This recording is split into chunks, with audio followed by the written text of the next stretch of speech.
Hey guys, आज मैं आपको एक्सप्लेन करने वाला हूँ losing money to be a tycoon का एपिसोड 8। अगर आपने इसके पिछले एपिसोड नहीं देखे तो मैं आपसे रिक्वेस्ट करता हूँ जाके वो देख लीजिए, वरना यह एपिसोड आपको समझ में नहीं आएगा। इस कहानी की प्लेलिस्ट की लिंक आपको डिस्क्रिप्शन या फिर पिन कमेंट में मिल जाएगी, आप वहां जाके इसकी पिछली कहानी को देख सकते हैं। तो चलिए बिना किसी देरी के कहानी की शुरुआत की जाए। एपिसोड 8 की शुरुआत होती है क्वान के दोस्तों को दिखाते हुए जो कि यहाँ पे गेम खेल रहे होते हैं। तभी यहाँ पे एक दोस्त कहता है कि आजकल हमें क्वान कहीं दिख नहीं रहा, आखिरकार वो कहाँ पे है। उतने में यहाँ पे एक लड़का कहता है कि हाँ, मुझे लगता है कि वो अपने घर चला गया है। ये लोग इस चीज के बारे में क्यूरियस होते हैं तो ये लोग मायंग से पूछते हैं जो कि क्वान का बेस्ट फ्रेंड है। मायंग इन्हें झूठ बोलते हुए कहता है कि आजकल वो पार्ट टाइम जॉब कर रहा है और उसने एक जगह को रेंट पे ले लिया और वो वहीं पे रहता है। तभी यहाँ पे एक लड़के को फैंटम गेम में एक लेजेंडरी कार्ड मिल जाता है जिससे ये सब काफी ज्यादा खुश होते हैं और हमें पता चलता है क्वान का जो ये गेम है ये काफी ज्यादा पॉपुलर हो चुका है। सीन फिर ज्यादा क्वान की कंपनी की यहाँ पे जहाँ पे हम देखते हैं सीबू को जो कि हमें बताता है कि वो यहाँ पे करीब एक हफ्ते से काम कर रहा है पर करीब एक हफ्ते से इसे कुछ भी काम नहीं मिला है। ये सब यहाँ पे सिर्फ गेम खेले जा रहे हैं और यहाँ पे ओवर टाइम भी करना मना है, इस वजह से ये थोड़े यहाँ पे कंफ्यूज है। तब यहाँ पे एक लड़की लिन वान से पूछती कि तुम्हें क्या लगता है बॉस ये सब करके क्या अचीव करना चाहती है। ये से बताती कि मेरे हिसाब से बॉस ये चाहते हैं कि हम गेम खेल के ये समझ पाए कि आखिरकार हमारा यूजर किस तरह के गेम को पसंद करता है। हम उन्हें एनालाइज करके कंपनी के लिए एक ऐसा गेम बनाएंगे जो कि यूजर को काफी ज्यादा पसंद आएगा, जिससे कंपनी को काफी प्रॉफिट होगा और ये फ्यूचर प्रूफ भी होगा।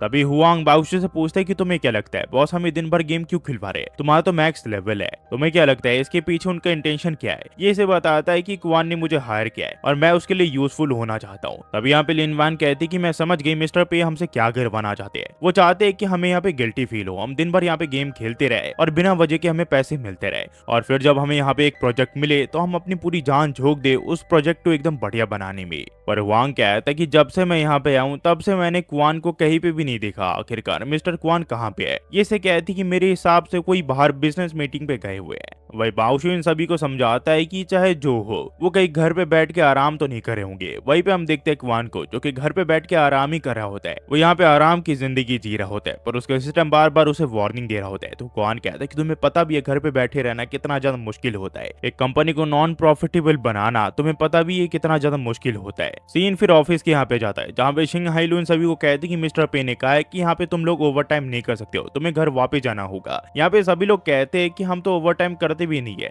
पर दिन भर हमें सिर्फ गेम खेलने को मिलता है, क्या आप हमें बता सकते हैं कि हमें काम कब मिलेगा। तभी यहाँ पे आ जाता है जिसे देख के ये लोग सोचते हैं कि आज इन्हें काम मिल के रहेगा और आज ये लोग ओवर टाइम करेंगे। ये लोग काफी ज्यादा एक्साइटेड हो जाते हैं, खासकर की हुआंग जो कि ओवर टाइम के लिए मरे जा रहा होता है। हुआन फिर सभी को बताता है कि मैं किसी चीज की अनाउंसमेंट करना चाहता हूँ। तुम सब सोच रहे होंगे कि आखिरकार एक हफ्ते से मैं कहाँ गायब था। मैं टेंगडा कंपनी के फ्यूचर के बारे में सोच रहा था। हमारी गेम कंपनी ने जो आखिरी गेम बनाया था वो एक बड़ी हिट हो चुकी है जिस वजह से हमें उससे काफी प्रॉफिट भी जनरेट हुआ है और अब हम फर्स्ट पर्सन शूटर गेम बनाने वाले हैं। हमारा मेन ऑब्जेक्टिव होने वाला है इस गेमिंग इंडस्ट्री का एक लीडर बनना जिससे सभी लोग इंस्पायर होंगे। पर क्वान की ये बात सुन के सभी लोग यहाँ पे अपने ऊपर डाउट करने लग जाते हैं। तो क्वान इन सबको बताता है कि तुम्हें पता है मेरे यहाँ पे काफी सारे एक्सपीरियंस वाले डेवलपर आए थे जो कि यहाँ पे काम करना चाहते थे पर तुम्हें पता है उन्हें रिजेक्ट करके मैंने तुम जैसे रोकीज को यहाँ पे क्यों हायर किया है। ये फिर मायांग के ऊपर अपनी उंगली कर देता और कहता है कि इसका जवाब मायांग देगा। मायांग फिर उसे बताता है कि वो इसलिए क्योंकि वो लोग वो नहीं है जिसकी तुम्हें तलाश है, वो हम है जिनकी तुम्हें तलाश थी। ये कहता है कि इसने बिल्कुल सही कहा, मुझे तुम जैसी लोगों की जरूरत है जो कि अपनी पूरी जान झोंक सकते हैं और वो इसलिए क्योंकि गेमिंग डेवलपर जो है उनका दिमाग एक लिमिटेड स्पेस तक रहता है क्योंकि उनका दिमाग पूरी तरह कोडिंग से भर चुका है और वो एक नई क्रिएटिव चीज नहीं सोच सकते। तुम्हें पता है कि तुम लोग नए यंगस्टर हो और मुझे पता है कि तुम अपने सपनों के लिए जरूर से लड़ोगे। ये फिर यहाँ पे सीबो की तारीफ करते हुए कहता है कि तुम एक हिडन जेम हो, पर इस चीज को सीबो खुद ही नहीं समझ पाता। तो क्वान कहता है कि देखा वो इस चीज को खुद समझ नहीं पा रहा कि वो हमारी कंपनी के लिए एक हिडन जेम है। वो पिछली कंपनी में यहाँ पे 12-12 घंटे काम किया करता था और उसने हमारे काफी सारे डेटा टेबल्स को भर रखा है। सचमुच उस जैसा मेहनती इंसान आज तक मैंने नहीं देखा। ये बात सुन के सब लोग इसकी तारीफ करने लग जाते हैं। इसके बाद बारी आती है बोंगशू की। ये से कहता है कि बोंगशू आज से पहले तुम सिर्फ गेम खेलते थे पर तुम्हें गेमिंग इंडस्ट्री के बारे में कुछ नहीं पता था, पर आज से तुम एक गेमिंग इंडस्ट्री में काम करते हो और मुझे पता है और मैं चाहता भी हूँ कि तुम हर एक गेम को मास्टर करो करो और यूजर के ब्रेन को पढ़ सको ताकि हम उनके लिए एकदम बेस्ट गेम बना सके। ये कहता है कि हाँ ऐसा मैं जरूर करूंगा। क्वान फिर इन सबको कहता है कि तुम्हें क्या लगता है अगर ऐसी मेरे पास टीम है तो कैसे मैं फेल हो सकता हूँ। ये सब फिर यहाँ पे चिल्लाने लग जाते हैं कि ये सब मिलके दुनिया का सबसे बेस्ट गेम बनाएंगे। तो ये कहता है कि बेस्ट गेम बनाने की कोई जरूरत नहीं है, हम यहाँ पे अपना पहला गेम से भी शुरुआत कर सकते हैं। क्वान फिर यहाँ पे बोंगशू और वांग को कहता है कि इस गेम को डेवलप करने की सारी जिम्मेदारी मैं तुम्हारे ऊपर छोड़ता हूँ, मुझे बस ये बता देना कि तुम यहाँ पे गेम में क्या क्या ऐड कर रहे हो, उसके अलावा तुम्हें कुछ नहीं करना है। ये इन दोनों को फिर एक जगह ले आता है, ये बताता है कि मुझे इस गेम में इजी कंट्रोल, स्टोरी मोड और इन गेम वेपन परचेज चाहिए। मेरी यहाँ पे 3 डिमांड है। ये लोग इसे पूछते कि आप बताइए। ये से बताता है कि मुझे जो कंट्रोल है वो एकदम सिंपलर चाहिए ताकि यूजर उससे अच्छे से खेल पाए, और उसी के साथ मुझे स्टोरी काफी लंबी खींचनी है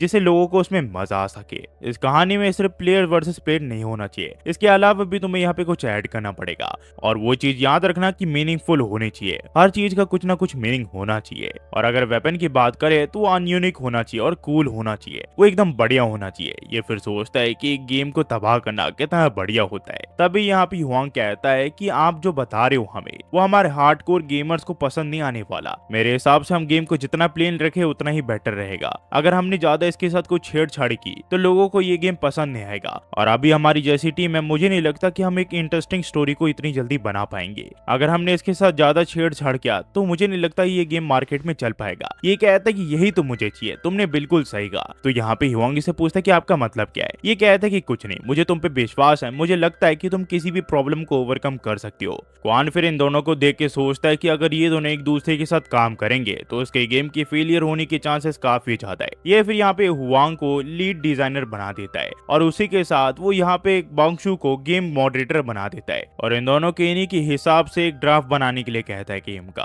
फिर हमें दिखाया जाता है क्वान को जो कि यहाँ पे मजे कर रहा होता है, सोच रहा होता है कि एक बॉस बन के दूसरों को ऑर्डर देना कितना बढ़िया है, और जिन लोगों को इसने हायर किया है उनके साथ अगर ये काम करेगा तो ये जरूर से अपने सारे पैसे गवा देगा। इसका मतलब हर महीने जो इसे फंड मिलेंगे वो हर महीने इसके पर्सनल एसेट में कन्वर्ट होते जाएंगे। ये फिर जब बाहर जाता है तो ये देखता है बोंगशू को जो कि यहाँ पे ओवर टाइम कर रहा होता है, पर ये इसे मना नहीं करता क्योंकि ये पूरी रात गेम ही खेलते रहता है। क्वान फिर इसे बाय बाय कह के यहाँ से चले जाता है, और तभी हुआंग इसके डेस्क के नीचे से बाहर निकलता है। यहाँ पे दरअसल सिर्फ बोंगशू को ही ओवर टाइम करने की अलाउंस होती है। बोंगशू इससे पूछता है कि अगर उसने तुम्हें पकड़ लिया तो फिर क्या होगा। ये इसे कहता है कि उस चीज की इसे बिल्कुल भी परवाह नहीं है, क्योंकि क्वान जैसे बॉस इसे कभी कभार ही मिलते हैं जो कि इसके वर्क को अप्रिशिएट करते हैं। ये बस अपने बॉस के लिए यूजफुल साबित होना चाहता है, इसी वजह से वो ओवर टाइम भी करेगा। हमें फिर दिखाया जाता है रात को, जहाँ पे इन दोनों को काम करते करते काफी समय हो चुका होता है, पर वांग को अब तक गेम के लिए कोई बढ़िया सी स्टोरी नहीं मिली होती है। तो यहाँ पे बोंगशू से कहता है कि तुम्हें इतना चिंता नहीं करना चाहिए, तुम कॉफी पी के थोड़ा आराम करो। ये इसे कहता है कि मैं ब्रेक लेना डिजर्व नहीं करता,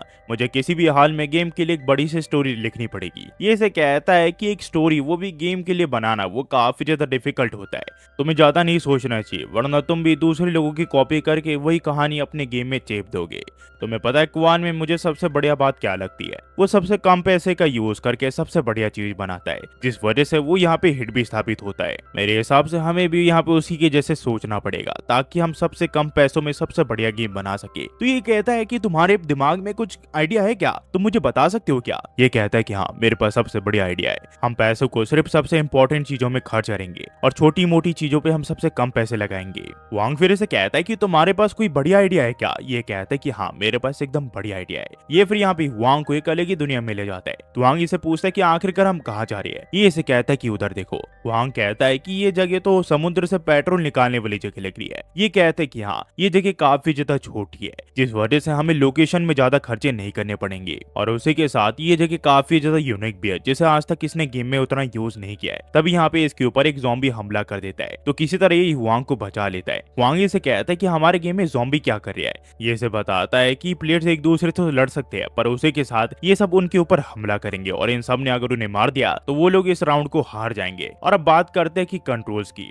हम उन्हें ऐसी जगह रखेंगे जहाँ पे यूजर्स को ज्यादा तकलीफ ना हो ज़ॉम्बीज़ को या फिर प्लेयर से लड़ने में, और उसी के साथ वो उनकी एक्यूरेसी भी खुद से डिसाइड कर सकते हैं। ये दोनों फिर ज़ॉम्बी से भागते हुए किसी तरह यहाँ पे छत पे आ जाती है, जहाँ पे वांग इसे पूछता है कि ये सब तो ठीक है, पर तुम मुझे बता सकते हो कि आखिरकार हमारी स्टोरी मोड क्या होने वाली है। ये इसे कहता है कि वो भी मुझे पता है। यहाँ पे सबसे इंपॉर्टेंट चीज होती है साइड कैरेक्टर। ये कहता है कि साइड कैरेक्टर, ये कहता है कि हाँ। तभी इनके सामने एक क्यूट सी लड़की अपीयर हो जाती है। तो वांग से पूछता है कि ये सब क्या है। ये फिर उस लड़की से बात करने की कोशिश करता है पर वो उससे बात नहीं करती। तो यहाँ पे बोंगशू से बताता है कि तुम्हें पता है उसकी माउथ और उसके एक्सप्रेशन या फिर वॉइस आर्टिस्ट को लगाने में हमें काफी ज्यादा पैसे खर्च करने पड़ेंगे। इसी वजह से हम अपने साइड कैरेक्टर को गूंगा रखेंगे और वो इशारों से अपने गेमर्स को समझाएगी कि आखिरकार उसे क्या करना है। अगर वो साइड कैरेक्टर की बात मान के मिशन कंप्लीट कर देता है तो बढ़िया है, अगर वो ये समझ नहीं पाता है तो ज़ॉम्बी उसे मार देंगे। हम फिर देखते हैं हुआन इस लड़की के साथ भाग भाग के एक जगह आ जाता है जहाँ पे ये लड़की इसे एक वेपन थमा देती है और उसके बाद हुआंग यहाँ पे इन सभी ज़ॉम्बीज को मारने लग जाता है। हुआंग को बोंगशू का ये आइडिया काफी पसंद आता है तो बोंगशू से कहता है कि घबराओ मत, ये सिर्फ एक ट्रेलर है, इसके बाद हम एक बड़ा गेम जब बनाएंगे वो तो इससे भी खतरनाक होने वाला है। वांग फिर बोंगशू को कहता है कि तुम्हारी सोचने की ताकत सचमुच काफी अमेजिंग है, मैं तो तुम्हारी दुनिया में खोसा गया था। ये से कहता है कि अब मैं समझा कि तुम यहाँ पे ओवर टाइम क्यों करते हो।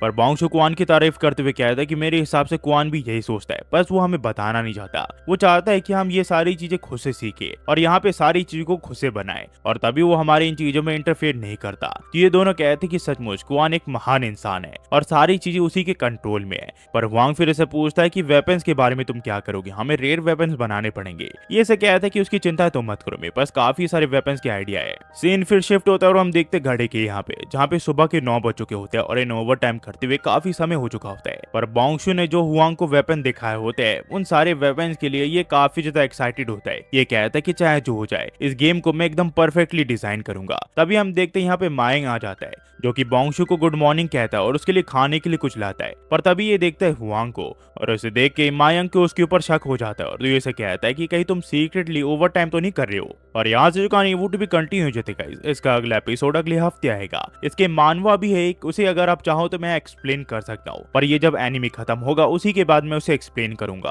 पर हाँ, इसमें एक शर्त है कि इस एनिमी को आपको मेरे चैनल पे हिट बनाना पड़ेगा, उसी के बाद इसके मानवों को मैं एक्सप्लेन करूंगा इस चैनल पे, वरना वो मेरे सेकंड चैनल पे भी आ सकती है। बस जाते हुए सिर्फ इतना ही कहूंगा, thanks for watching, next video मिलता है, होपफुली आप सब बढ़िया होंगे। और हाँ, एक और बात, अगर आपने इसके पिछले एपिसोड नहीं देखे तो मैं फिर से कह रहा हूँ, मैंने पिन कमेंट पे उस प्लेलिस्ट की लिंक दे रखी है, आप वहां पे जाके क्लिक करके इसके पिछले एपिसोड सारे देख सकते हो। क्योंकि अगर आपने इसके पिछले एपिसोड नहीं देखे तो ये एपिसोड आपको बिल्कुल भी समझ नहीं आया होगा। बस प्लीज गाइस एक बार जाके देख लेना। Thanks for watching guys, next video मिलता है, होपफुली आप सब बढ़िया होंगे।